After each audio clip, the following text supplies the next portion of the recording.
I've been living in my new home now for about a month and a half, and I've just discovered the most amazing thing.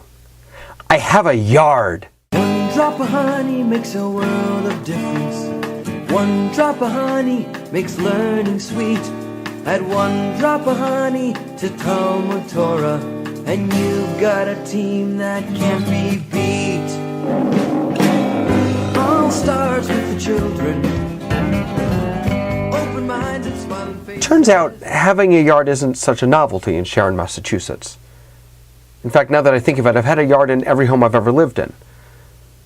But now, I'm going into my yard. I'm spending time outside. I'm meeting my neighbors. I'm inviting them into my yard. It got me thinking about this week's Parshat Vayera, how Avraham is sitting in his tent, and all of a sudden he jumps up and he runs out, because there are three people, three angels, three messengers approaching his tent, and he doesn't wait for them to come to him. He goes out to discover that he has a yard too.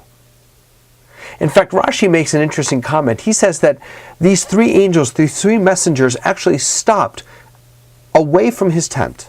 They intentionally didn't approach because they didn't want to bother him. You know, Avraham, he's a busy guy. He's got a wife or two. He's got children. They didn't want to be a nuisance.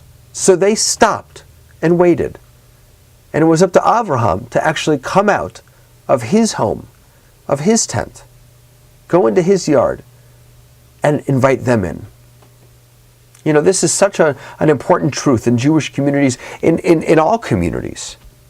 If we just sit around and wait for the people who aren't a part of our tent, who aren't inside of our tent, to come in, they may never come. And sometimes because they don't want to bother us, they're afraid we're busy, they're afraid we have other commitments, or maybe they're just afraid.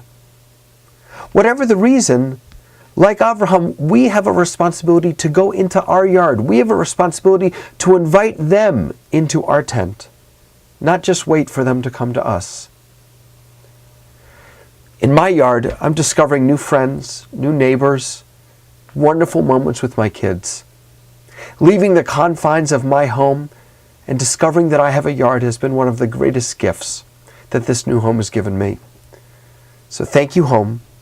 And thank you, Avraham, for teaching me that I have a yard, and that sometimes I should run outside and welcome people into it. Until next time, Lehitraot.